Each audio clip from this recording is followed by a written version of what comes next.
The apartment felt quieter than it ever had, though nothing inside it had changed. The photographs on the living room wall were still there.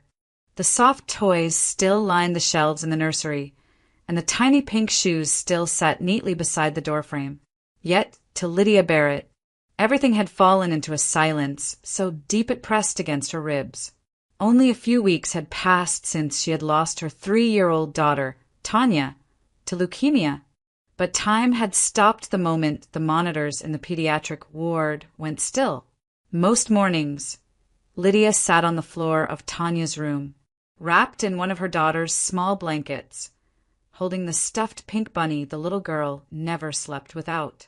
She whispered to it gently, stroking the worn ears as if they were warm with life.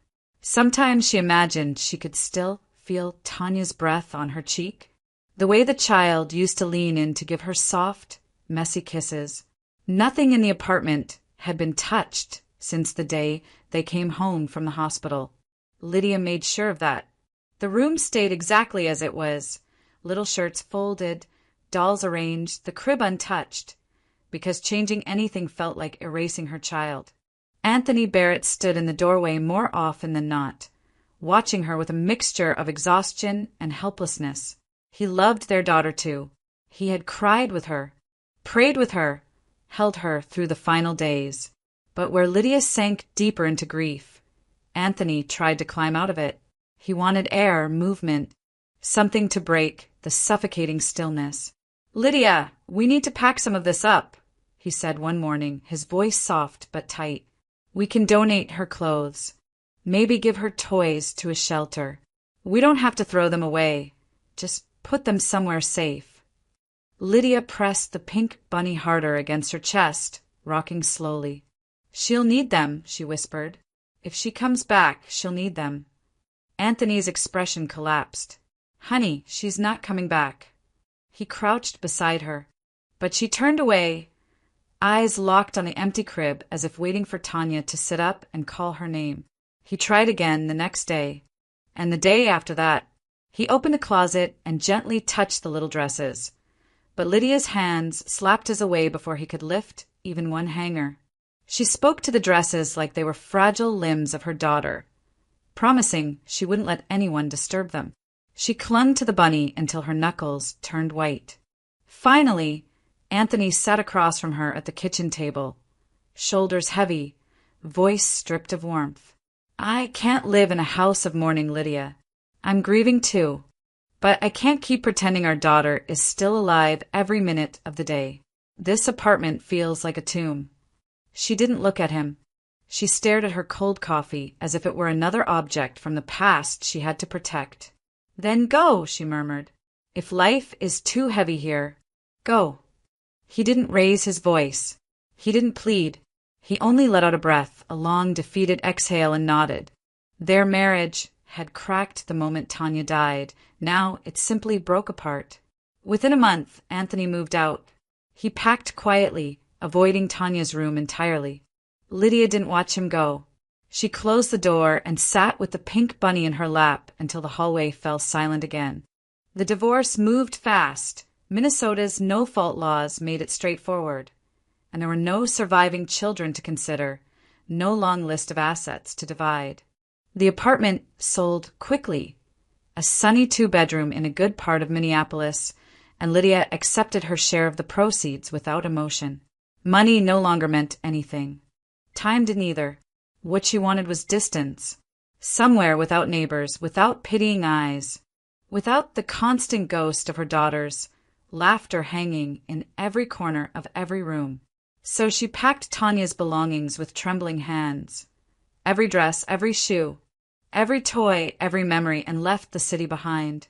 Within hours, she was driving north toward Little Birch Lake, where her parents' old cabin sat waiting, surrounded by pines and long winters, a place untouched by her daughter's life, a place where Lydia could disappear unnoticed.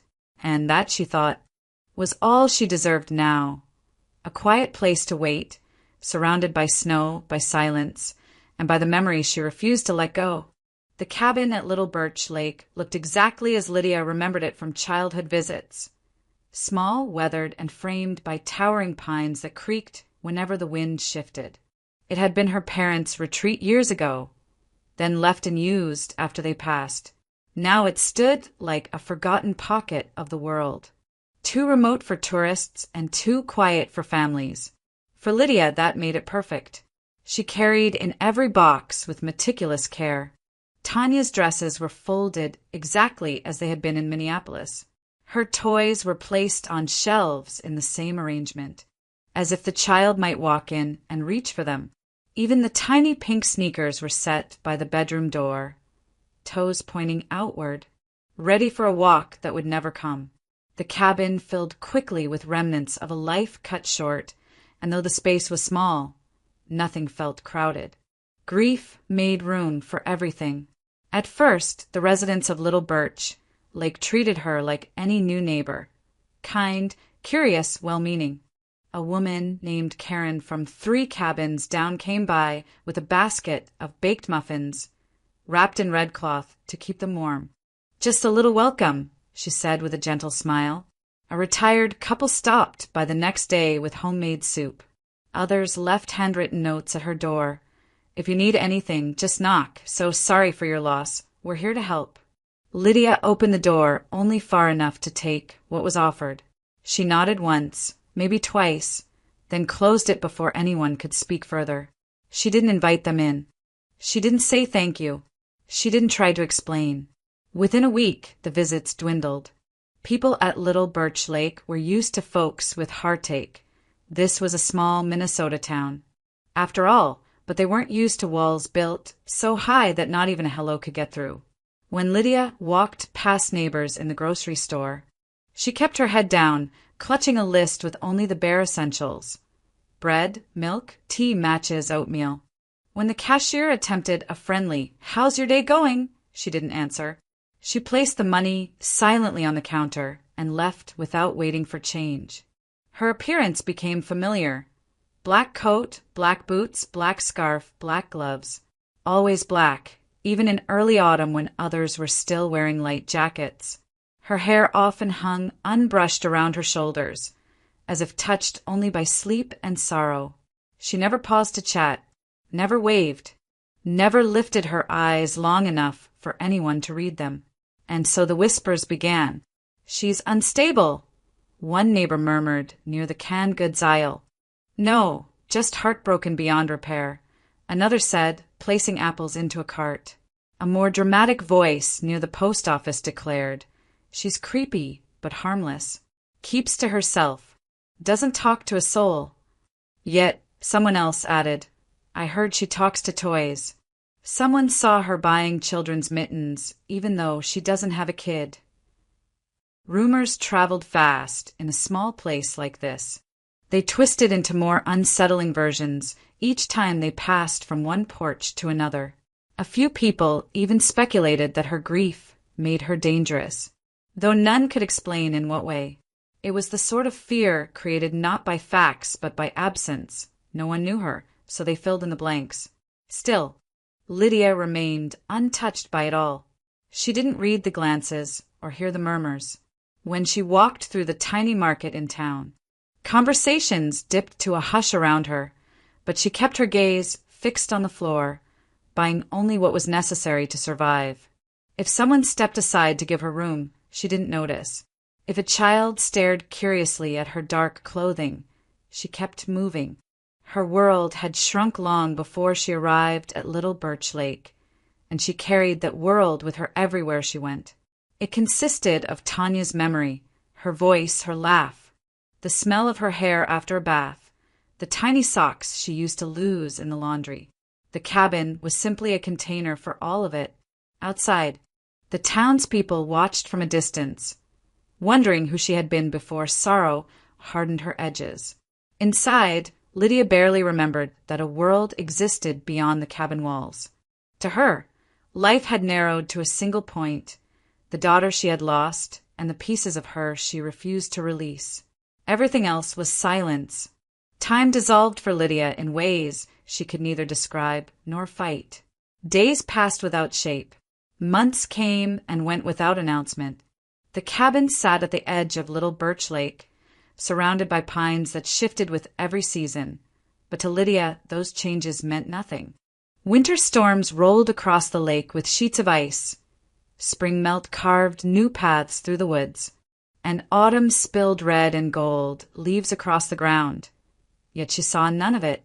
The seasons behaved like they always had, but grief had removed her from their rhythm. She lived in a world where winter never ended, no matter how warm the air became. Most mornings began the same way. After boiling water for tea, she rarely drank. Lydia walked into the small bedroom she had filled with Tanya's belongings. The nursery was untouched, preserved like a photograph made of wood and fabric and memory. The crib sat against the wall, still dressed in soft pink bedding. Tanya's dresses hung neatly in the closet, their tiny sleeves motionless. Sunlight sometimes filtered through the curtains, landing on the stuffed animals arranged along the shelf. The room looked ready for a child's laughter, for small footsteps running across the floor, but only silence lived there now. Lydia would sit on the edge of the rug, legs folded beneath her, the pink stuffed bunny cradled in her hands. She ran her fingers along its worn ears, the ones Tanya loved to chew on when she was teething. In those moments, her memories of her daughter rose up so vividly she could almost see Tanya toddling toward her, almost hear her small, uncertain voice saying "Mama," almost feel the weight of her in her arms. She remembered everything, the first steps that ended with giggles, the first tiny sneakers that never stayed tied, the first bowl of mashed peaches Tanya smeared across her own cheeks. The memories were so precise, so alive, that they felt like a second world layered over the one she inhabited. It was the only world she wanted to live in. Her grief slowly transformed into ritual. She touched the same dresses. She whispered the same stories. She held the same bunny. She breathed in the faint scent of the nursery closet every evening, hoping it still held a trace of her child's skin or the lavender soap she used to bathe her with. These rituals didn't heal her. They only kept her from collapsing into the dark void that waited everywhere else. And yet the void still called. She thought of ending her life more often than she ever admitted, even to herself. It was not out of dramatic despair or sudden impulse, but a quiet, constant pull, like an undertow beneath still water. There were nights she imagined walking out into the cold and letting the snow cover her until she no longer felt anything. There were mornings she stood by the lake, picturing the ice drifting open beneath her feet. But fear always stopped her. Not fear of pain, not fear of death, fear of losing Tanya again. She believed that if she took her own life, she might be denied the chance to see her daughter in the afterlife. The thought terrified her more than anything else. So she kept breathing, not for herself, not for the cabin, not for the world she no longer belonged to, but for the fragile promise that someday, somewhere, she might hold Tanya again. Her existence narrowed to that single thread of hope. She did not live for joy. She lived to avoid losing the only thing left to her. Survival was not a choice. It was a reluctant duty. As late autumn crept toward winter once more, Lydia barely noticed. The trees shed their leaves in swirling patterns she didn't look at. The lake hardened slowly under a skin of ice she never checked. The wind grew colder, sharper, but she wrapped herself in her grief instead of sweaters. Only when the sky turned an unnatural shade of gray did she finally lift her eyes. Clouds piled high above the treetops, heavy and swirling. The unmistakable warning of a Minnesota blizzard. The storm approached quickly, pushing a low rumble across the lake. Inside the cabin, Lydia sat on the nursery floor, holding the pink bunny against her chest, sinking deeper into a numbness, so thick it felt like part of her body. The storm outside raged closer, but she didn't move. She didn't notice. She didn't care. Her world had already gone cold. The blizzard arrived with a violence that felt almost personal. as if the sky itself had fractured and was spilling its fury over Little Birch Lake. Snowflakes struck the cabin windows in frantic bursts, each gust of wind howling with a low, mournful sound that rattled the eaves. Lydia Barrett sat in her usual place by the window, a dim lamp casting soft light over her face. She held Tanya's pink stuffed bunny in her lap, stroking its ears while whispering to her daughter's memory. Her voice was barely more than breath. "If you were here tonight, sweet girl, I'd wrap you in your warmest blanket. You always hated the cold." She smiled faintly, a fragile curve of her mouth that vanished almost instantly. The storm outside swirled in thick, white sheets, erasing the trees, the road, even the lake from view. It was the kind of night no one should be out in, no one except ghosts and maybe grief itself. For a moment, Lydia closed her eyes. When she opened them again, she saw a shape in the snow, a small figure standing only 30 feet from the cabin, barely visible through the storm's chaos. A child, a little girl. She stood completely still, snow piling on her shoulders and hair, staring straight at the window. Lydia froze. Her heart slammed once against her ribs, then seemed to stop. This had to be a vision. Grief finally breaking her mind. She blinked hard, waiting for the image to dissolve, to melt back into the storm like a memory. But the girl didn't disappear. She remained exactly where she was, wide-eyed, shivering, very real. The shock snapped Lydia upright. The blanket fell from her lap as she grabbed her coat and flung open the door. The wind tore it from her hand, slamming into her face like a wall of ice, but she pushed forward anyway. Snow clawed at her legs as she trudged toward the child. When she reached the girl, she knelt down and wrapped her arms around the tiny, frozen body. "It's okay. I've got you," she said, the words rising instinctively, the way they once did for Tanya. The girl didn't resist. She couldn't. Her limbs were stiff with cold. Lydia scooped her up and forced her way back to the cabin. Inside, she set the child on the couch near the fireplace and quickly lit the logs. The flames crackled to life, warm and bright against the girl's trembling form. "What's your name?" Lydia asked gently as she removed the child's soaked mittens. "Milana," the girl whispered through chattering teeth. "Milana. Hayes." Lydia wrapped her in a thick blanket. "Where's your mom or dad's sweetheart? What happened?" Milana swallowed hard. "Our car crashed. My dad's still there. He wasn't waking up. I didn't know what to do." The words hit Lydia like a jolt of electricity. She didn't hesitate. She grabbed her old first aid kit, the same one she hadn't touched since leaving Minneapolis, and pulled her hood over her head. "Stay here. Stay by the fire. Don't move," she instructed. The girl nodded, eyes wide with fear. Lydia stepped into the blizzard again, this time with urgency fueling her steps. The storm clawed at her face, and the wind nearly pushed her off balance. But she pressed on, following the faint indentation of footsteps leading away from the cabin. After several minutes, she spotted the shape of a vehicle, its front end buried in a drift, headlights faint beneath a crust of ice. She reached the SUV and pulled open the driver's door with effort. Inside, a man slumped over the steering wheel, airbag deployed, blood trailing from a cut along his temple. He was breathing, but shallowly unconscious. "Sir, can you hear me?" Lydia called out, tapping his shoulder. No response. Her nursing instincts, rusty but intact, took over. She checked his airway, lifted his chin, and ensured his breathing wasn't obstructed. Then she assessed him for major injuries. The airbag impact had likely caused the brief loss of consciousness. "Roman!" the man murmured faintly when she called to him again. "Roman! Hayes!" "I'm going to get you out," Lydia said firmly. She helped him out of the seat, supporting his weight as he stumbled against her. The storm made every step a battle, but she dragged him slowly, inch by inch, back toward the cabin.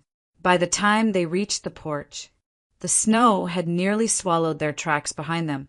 Inside, Milana ran forward. "Daddy!" Roman blinked at her voice, disoriented but conscious now. Lydia lowered him to the couch. As he looked around at the toys, the pink dresses, the tiny shoes neatly arranged, something unreadable flickered in his expression. He didn't ask questions. He didn't need to. The depth of grief in this home was unmistakable, and it wrapped around him as tangibly as the warmth of the fire. The cabin, once silent and cold, now held the uneven warmth of two strangers trying to recover from the storm. Snow battered the windows in relentless waves, but inside, the fireplace glowed steady and soft. Milana Hayes curled near it, wrapped in one of Lydia's heavy wool blankets. Her cheeks, earlier drained of color, were now flushed pink with returning warmth. Lydia moved through the small kitchen with a quiet purpose she hadn't felt in years. She heated a pot of chicken and vegetable soup she'd stored away for emergencies, set water to boil for tea, and placed thick slices of bread on a plate. The motions felt foreign, as if she were performing the movements of someone she used to be. Someone who cooked for a little girl with bright eyes and messy curls. When she carried the soup to Milana and Roman, she noticed the girl holding it carefully with both hands, blowing on the steam like she had done it 100 times. Roman murmured a grateful thank you as he took his bowl. "You're very kind," he said softly, one hand pressing against the bandage Lydia had placed on his temple. "I'm sorry for intruding like this. We didn't mean to."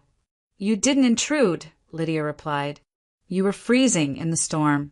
If you'd stayed out there, neither of you would have survived the night." Her tone held no emotion, but the truth of her words hung heavily between them. Milana finished half her soup before her curiosity tugged her toward something behind Lydia. The girl slipped off the couch, blanket trailing behind her like a tiny cape, and wandered toward the shelf filled with children's toys. Lydia froze. The shelf had been untouched since she moved in. A row of plush animals, miniature wooden blocks, a small tea set, everything preserved exactly as it once belonged to Tanya. And there, nestled in the corner, lay the pink stuffed bunny. Milana reached out, smiling softly, and lifted the bunny by its ears. A sharp, immediate pain struck Lydia in the chest. So sudden she had to steady herself against the back of a chair. The room seemed to tilt for a moment. Her breath snagged. That toy, those ears, that faded fabric, had lived in her daughter's hands from infancy until the very last day. Roman noticed her stillness. "If it bothers you, I'll ask her to put it back." "I am sorry." Lydia forced herself to shake her head. "No, she's just a child. Let her hold it." The words tasted like splinters. "It's fine." Milana hugged the bunny to her chest with innocent affection and giggled when she found a tiny button sewn into its paw. The sound, light, unburdened, unafraid, skimmed across the room like a small spark of warmth. It was the kind of laughter Lydia had not heard in more than a year, the kind that once filled her days without effort. For a fleeting moment, something inside her loosened. Not healed, not mended, but softened, like a thin crack forming in ice after months of deep freeze. She watched as Milana lined up wooden blocks on the rug, arranging them crookedly, humming a childish tune. She touched every toy with reverence, as if she knew they belonged to someone special. The cabin, always coated in grief, shifted ever so slightly, light making its way into corners that had stayed dark for too long. Roman set his empty bowl aside. "Thank you," he said again, more firmly this time, "for everything. I don't know what we would have done." Lydia exhaled slowly. "You shouldn't attempt to leave. The roads are closed, and visibility is almost zero. Stay here for the night, both of you. It's too dangerous to go anywhere." He nodded, exhaustion pulling at the lines of his face. "If you're sure." "I am." She gathered blankets from the closet, the same ones her parents had used in this cabin years ago. and laid them out on the living room floor, creating 2 makeshift beds near the fireplace. She tucked Milana in carefully, pulling the blanket up to her chin. The little girl smiled sleepily and kept the pink bunny in her arms. When everything was settled, Lydia retreated to her own small bedroom. She closed the door without locking it, out of instinct more than caution. The storm's howling was muffled through the walls, but inside her chest, emotions churned louder than the wind. She lay on her bed, staring at the wooden ceiling, feeling her heartbeat thud in a way it hadn't in years. Fast, uneven, alive. The presence of another child in her home, the laughter, the warmth, the fragile sense of purpose returning to her hands, it all unsettled her. Sleep never came. She lay awake through the night, haunted not by sorrow this time, but by something new, something she barely recognized, something dangerously close to feeling again. Morning came gently, slipping into the cabin through thin curtains as if unsure it was welcome. The storm had passed, leaving behind a deep hush that settled over the pines and the frozen lake.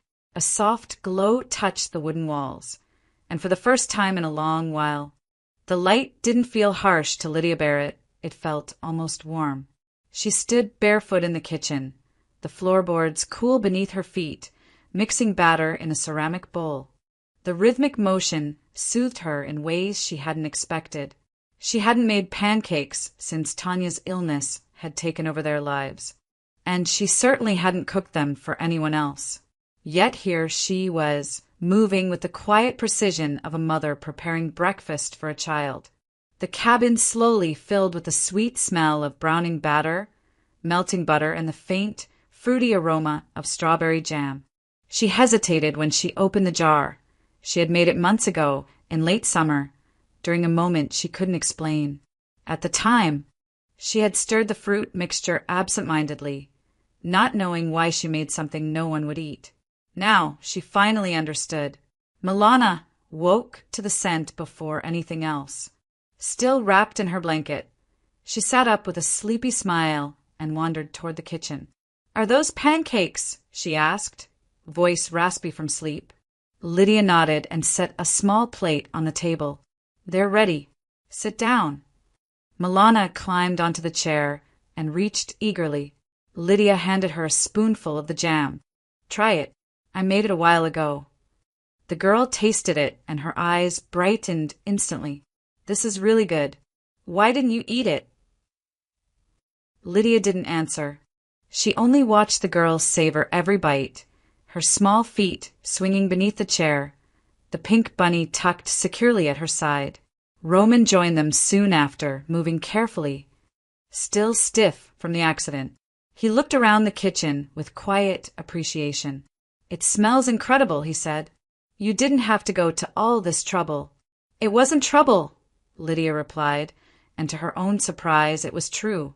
After breakfast, she suggested they step outside for some fresh air. The storm had transformed the world into a glittering landscape. Snowbanks sculpted by wind, icicles hanging from the porch roof like glass ornaments, and the sun reflecting off everything in dazzling flashes. Lydia paused on the threshold, blinking against the brightness. For years, sunlight had been nothing but an irritating reminder that life continued without her daughter. But now it was different. The light landed on her face, warm and sharp, and she breathed in deeply, letting the cold air fill her lungs. Her lips curved into a faint, stunned smile. Roman noticed. Milana noticed too. Neither said a word. But the moment felt like a fragile leaf unfurling, something that might tear if touched, yet still undeniably alive. "Do you have sleds?" Milana asked suddenly, pointing toward the shed beside the cabin. Lydia hesitated, then nodded. "Two. They belong to my parents. They should still be in there." Minutes later, all three were trudging up a small hill behind the cabin, each dragging a dusty sled pulled from the shed. The snow crunched beneath their boots, sunlight bouncing off it like scattered diamonds. Milana plopped onto her sled first, gripping the handles, her breath puffing out in excited bursts. "You ready?" Roman asked her. She nodded enthusiastically, and then she was off, shrieking with laughter as she sped down the slope. Lydia watched her, stunned by how easily joy seemed to find the child. She wasn't sure she remembered what laughter sounded like on her own lips, but when Roman sat beside her on a sled and nudged her gently with a shoulder, she found herself accepting the silent invitation. They pushed off together. Cold air whipped around her face, and snow sprayed out behind them. The world zoomed past in a blur of white and light blue. For a few seconds, just a few seconds, Lydia felt weightless. When the sled skidded to a stop at the bottom of the hill, something unexpected burst from her chest. A laugh. It was small, breathy, and surprised, but it was hers. Roman turned to look at her, eyes soft. "It's good to hear that," he said. Embarrassed, she shook her head. "I haven't," the words faded. She didn't need to finish. Roman looked down at the snow, his smile fading into something more solemn. "My wife died 3 years ago," he said quietly. "A car crash. Milana was only 2.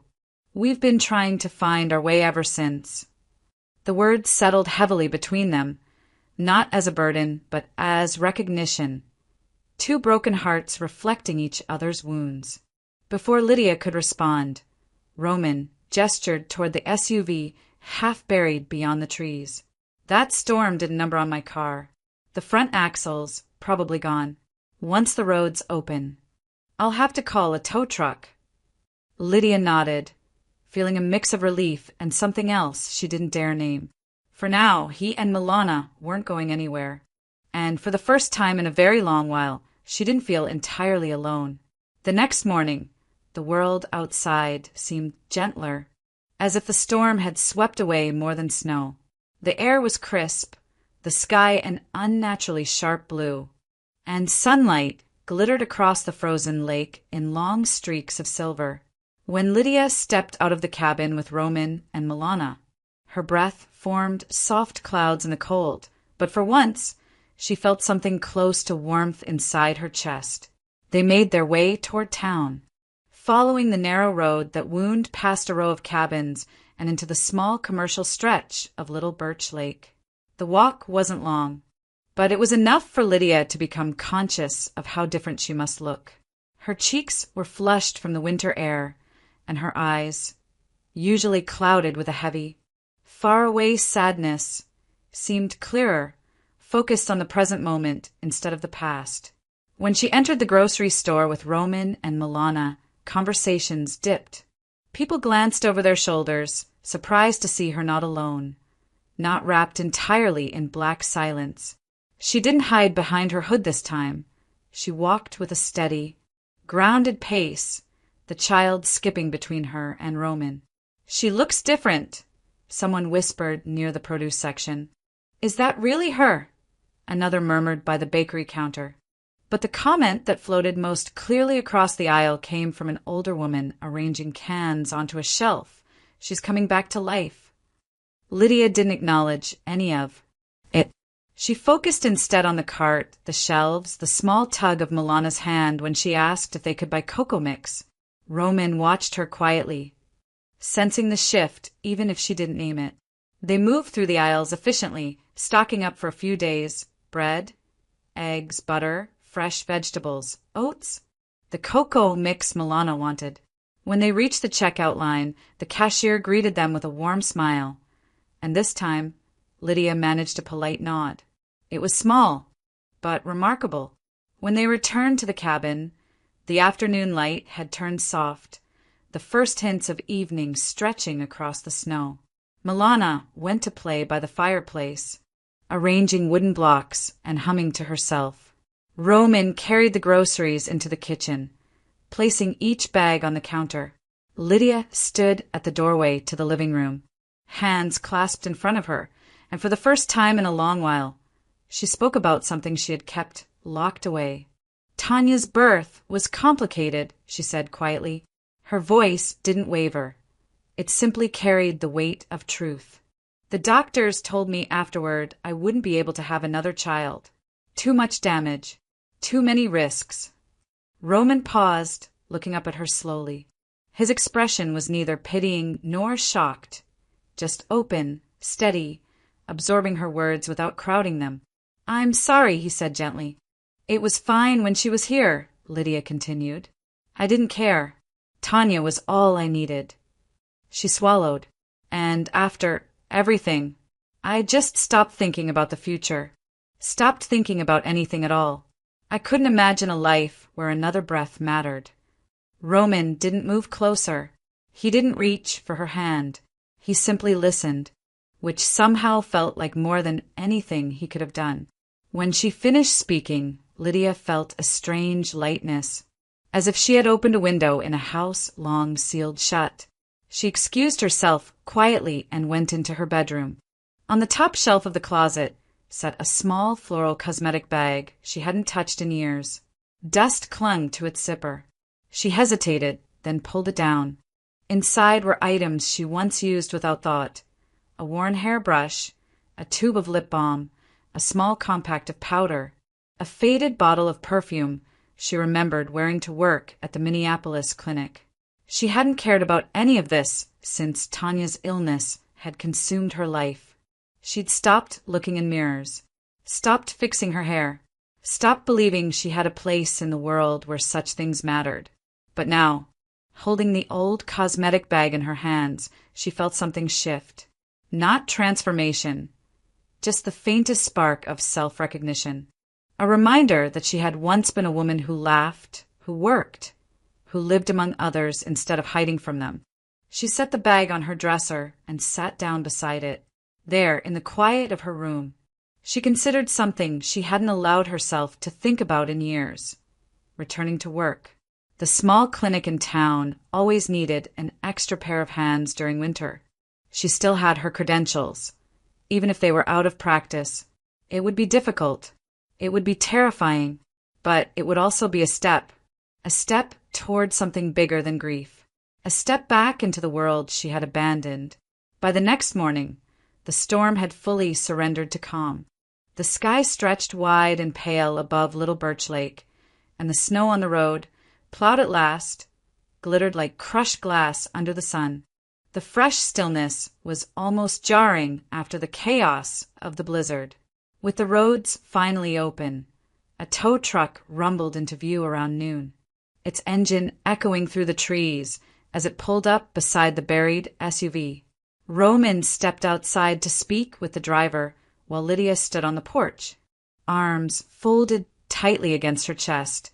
Milana fetched her pink bunny before joining her father, hopping through the snow with childlike excitement, unaware of the ache forming slowly in Lydia's chest. Inside the cabin, Roman and Milana began packing the few belongings they had used during their short stay. Roman folded blankets, apologized again for the inconvenience, and checked his phone for messages now that cell service had returned. Milana gathered the toys she had touched, though she paused for a long moment at the shelves, as if uncertain whether she should put the bunny back. Lydia kept her expression neutral, hiding the tightening in her throat. "Keep it," she said softly, surprising herself. "It's all right." Milana smiled, so brightly it almost hurt to look at her. When everything was ready, Roman zipped their duffel bag and glanced around the cabin.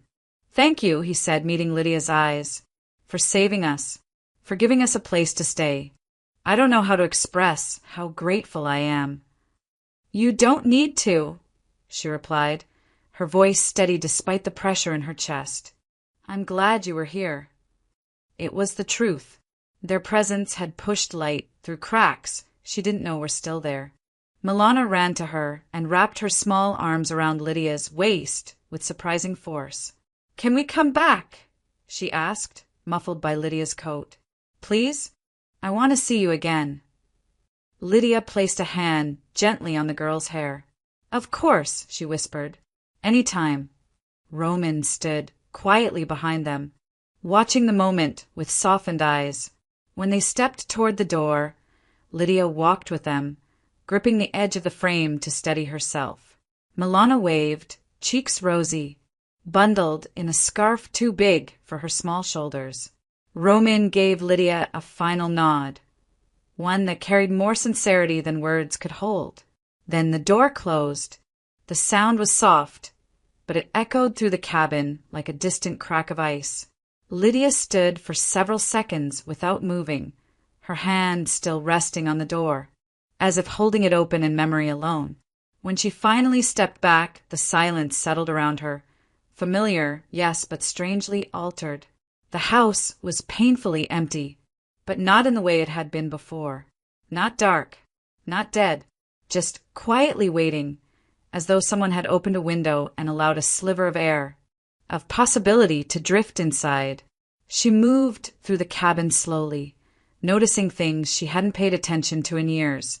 The shine of sunlight on the floorboards, the faint scent of pancakes from the morning before, the warmth still lingering near the fireplace. The absence felt sharp, but it wasn't hollow despair. It was something gentler, something she needed to sit with. Needing air, she slipped on her coat and stepped outside. The snow crunched beneath her boots as she walked along the road toward town. The air was crisp and clean, biting against her cheeks in a way that made her feel awake. When she reached the small grocery store, a couple of neighbors waved. The man who ran the bait shop greeted her with a cheerful afternoon. Lydia, a woman walking her dog, paused to ask if she was doing all right after the storm. People had greeted her before, but she had never really seen them. Now, for reasons she didn't fully understand, she returned the greetings with quiet nods and a small, careful smile. It was enough. By the time she walked back toward the cabin, the sun was lower in the sky, casting long shadows across the snow. She opened the door, stepped inside, and breathed in the familiar scent of pine and faint smoke. For the first time since Tanya's death, she didn't feel like a ghost drifting through the world. She felt, however fragile, however uncertain, alive. New Year's Eve arrived quietly at Little Birch Lake, without fanfare or excitement, just a pale winter sky and a coldness that seeped slowly into the cabin walls. Lydia Barrett had no intention of acknowledging the holiday. She moved through the house with deliberate numbness, drawing the curtains halfway and turning off every unnecessary light. Celebrations belonged to another life, another world, a world where Tanya still existed, where Anthony had once held her hand as the clock struck midnight. Now, the very idea of the holiday felt like a distant echo. She planned to drink her tea, curl beneath a blanket, and fall asleep long before midnight. No countdown, no music, no memories she wasn't ready to face. She brewed her tea and sat by the window, the pink stuffed bunny resting in its usual place beside her armchair. Outside, snow had begun falling again, not the violent, chaotic kind that had nearly swallowed Roman and Milana, but soft, slow flakes drifting down like scattered feathers. They coated the porch, the pine branches, the old sled tracks still faintly visible in the yard. As the steam rose from her mug, her thoughts drifted. She pictured Anthony's new life in Minneapolis, imagined him celebrating with friends or family, raising a glass to the new year. She wondered if he ever thought of her anymore, of the life they almost had, the child they both lost, the marriage that hadn't survived the weight of grief. Perhaps he was happier now. Perhaps he had found someone who wasn't shaped by sorrow. Good for him, she whispered, though the words felt thin. What meaning could holidays possibly hold when the person who brought joy to them was gone? New Year's Eve, Christmas, birthdays, they had all become reminders of an empty space at the table, a voice that would never ring through the rooms. She lifted her mug for another sip, then froze. Two figures were moving through the storm. At first, she blinked hard, convinced the blizzard's memory was playing tricks on her again. But as the shapes grew clearer, one tall and steady, the other small and bounding forward through the snow, her heart leapt into her throat. It was Roman and Milana. They were back. Lydia stood abruptly, the mug trembling in her hands. She pressed her palm to the window as if needing to confirm they were real. The closer they came, the more her chest tightened, not with fear, not with confusion, but with an overwhelming surge of emotion she hadn't prepared for. Her eyes burned, and she drew a shaky breath. When she opened the door, the cold rushed in, but she barely felt it. Milana sprinted toward her with outstretched arms. "We came back for New Year's Eve," she shouted, cheeks bright red from the cold. Roman followed with an apologetic smile. "I hope we're not intruding." Lydia shook her head, unable to find her voice for a moment. I'm glad you're here." They stepped inside, stamping snow from their boots. Roman carried 2 large bags filled with food, lights, and decorations they'd picked up from town. The energy they brought with them was immediate, warm, familiar, comforting in a way the cabin hadn't felt in years. "We thought this place needed some holiday magic," Roman said gently. Milana began pulling items from the bags. Strings of lights, a small box of ornaments, a tin of cookies, a bundle of cinnamon sticks for the stove. Lydia watched her move with excitement, the pink bunny tucked snugly under her arm. Together, the 3 of them stepped outside again and added lights to the tall pine tree near the porch. Roman climbed a small ladder to secure the highest string, while Milana handed ornaments to Lydia, who placed them carefully on the branches.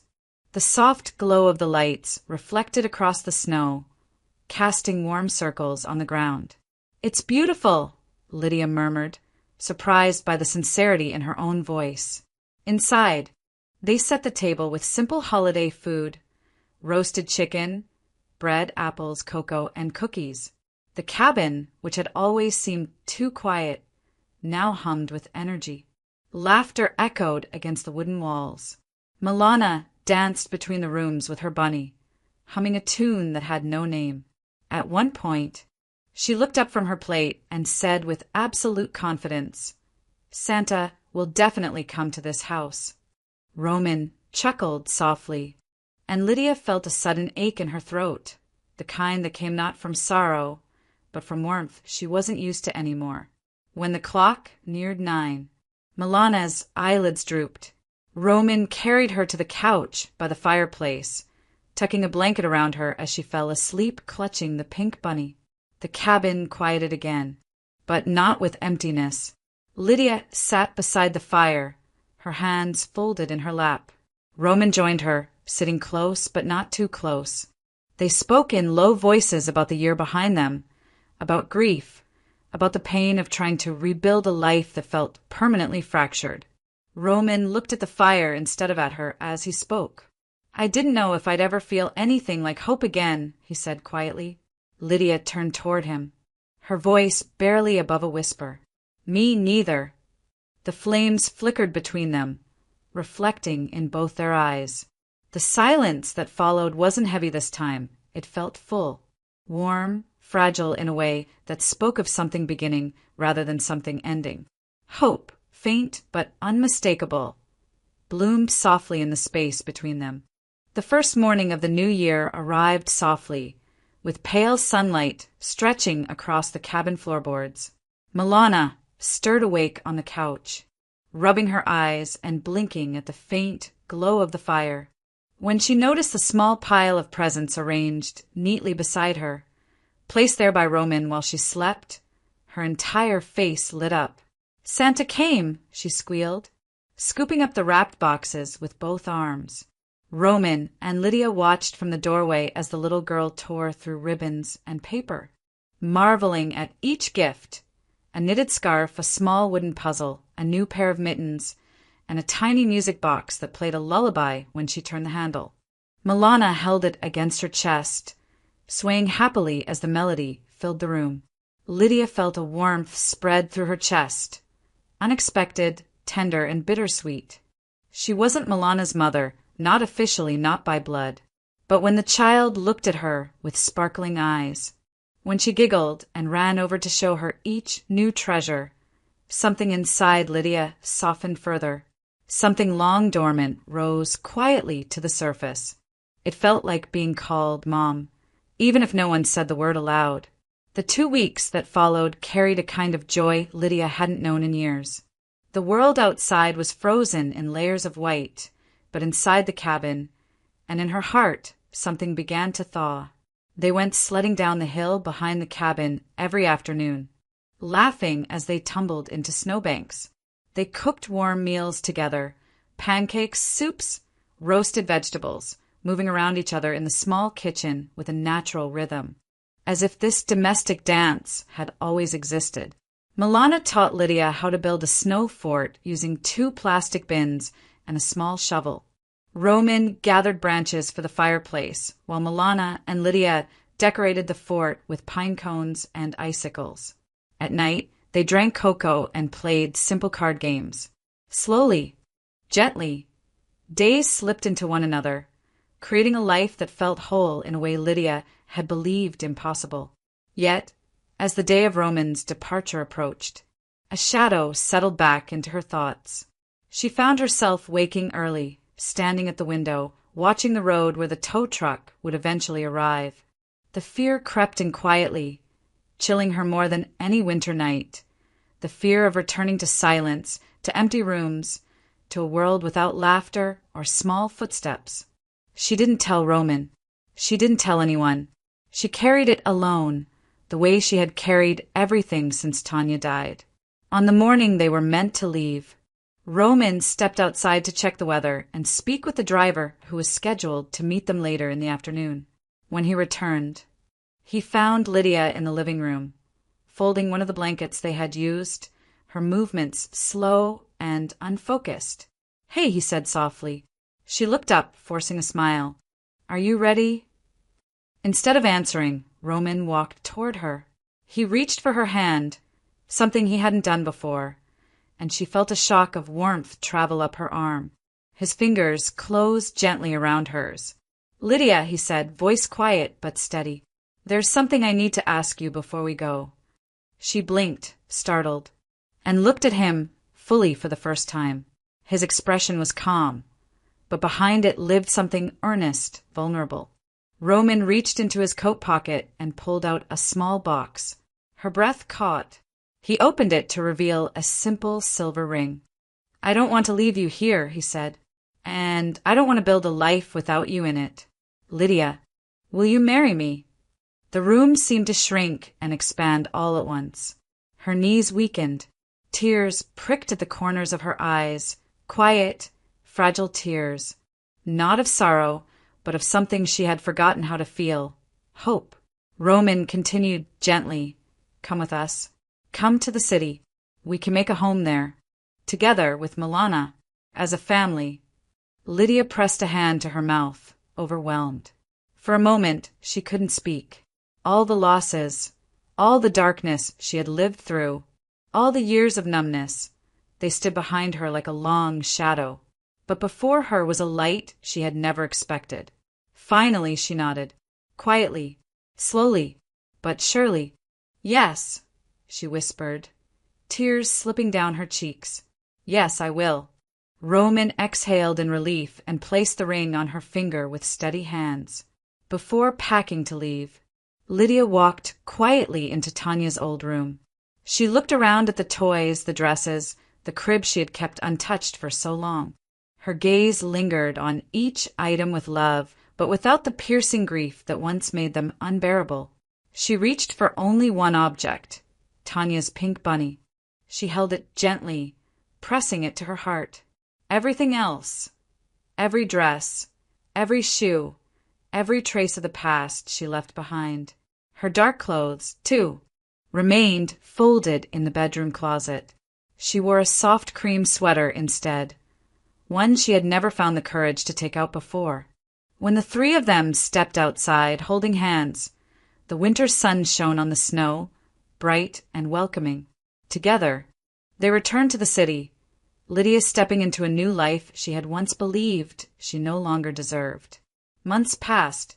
Spring softened the air. Birds returned to the lake.